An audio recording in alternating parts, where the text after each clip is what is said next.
السلام عليكم ورحمة الله وبركاته. دمان مدة الصوماليات بعض الصحافة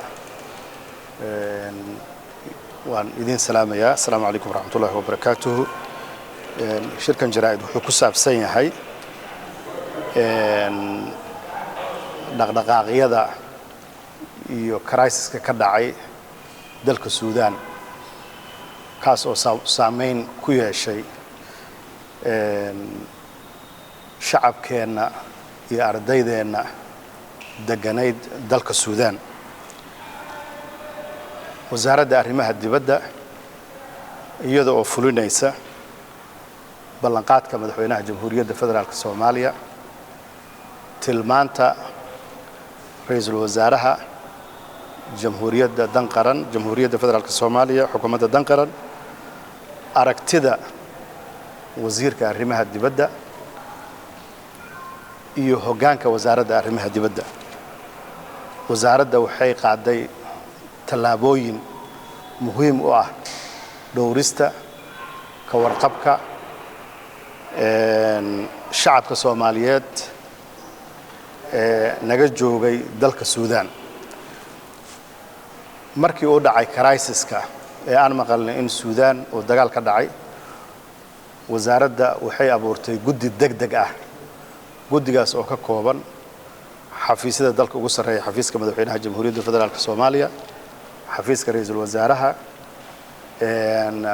wasaaradda arrimaha dibadda safiirada dalalka Suudaan koonfurta Suudaan Ethiopia Masar intaasba waxay isugu keentay hal meel si loo wajaho dhibaatada dadkaasi ay wajihi karaan iyo qaabkii loo soo sameeyay bixi lahaa. wasaaradda sida aad ka warqabtaan waxay keentay dhowr diyaaradood oo dad ah. maanta waxay keeni doontaa diyaarad dad ah oo Muqdisho laga soo deji doono. sidoo kale Hargeysa ayaa laga deji doonaa hadii Ilaahay raali ka noqdo. Garowa qayb ayaa la geeyay. gurbadku waa socdaa.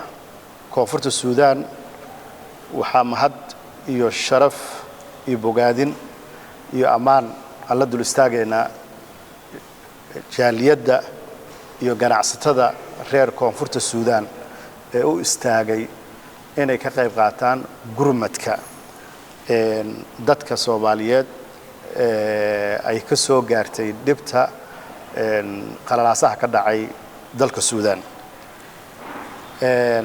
dawladda Soomaaliya waxay cod sare ku dhahaysaa dadka Soomaaliyeed ee doonaya in laga soo samata bixiyo qalalaasaha ka socda Suudaan dawladda inay diyaar u tahay xuduudaha loo taagan yahay. safiirka Soomaaliya ee dalka Suudaan wuxuu ku sugan yahay xuduudaha meelaha crossing pointiga ah maxaa la jiray shacabka dadkeena xagga jooga ardayda u badan ay ka soo gudbi karaan.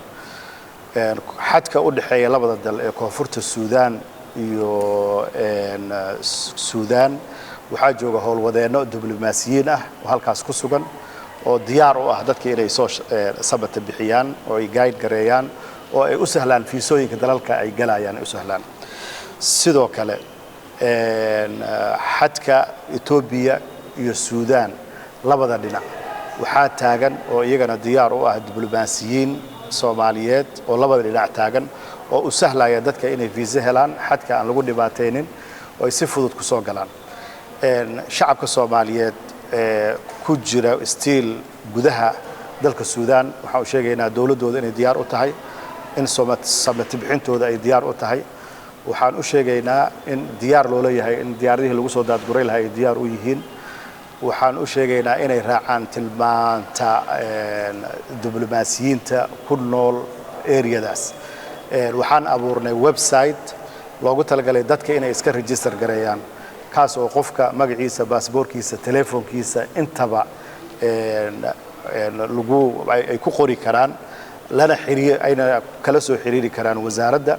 wasaaraddana way coordinate gareynaysaa waxayna la shaqaynaysaa dhammaan laamaha dawladda oo ugu horeeya ergeyga gaarka ee migrationka iyo dhammaan laamaha kale sidaad ogtihiin dawladda waxay xil saartay guddi heer caalami ah oo loogu talagalay inuu coordinate gareeyo oo wasiirro ah oo loogu talagalay hawshan inay iska isxilqaan ku sameeyaan oo ay qabtaan hawshan dhammaan aad arkaysaan coordinationkeeda waxaa iska leh wasiirka wasaaradda arrimaha dibadda iyo iskaashiga caalamiga ah Mr.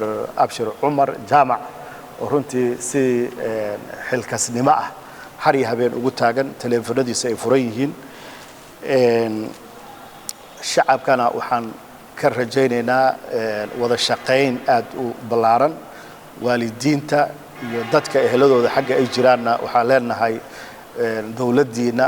dawladda Soomaaliyeed samati bixinta dadkaas diyaar ay u tahay waa u taagan tahay har iyo habeen kama seexano sidaas ayaan leenahay waan u duceynaynaa walaalaheen reer Suudaan in Ilaahay dhibka uu ka dul qaado waa maasantiin. Assalaamu calaykum waraxmatullaahi wabarakaatuh.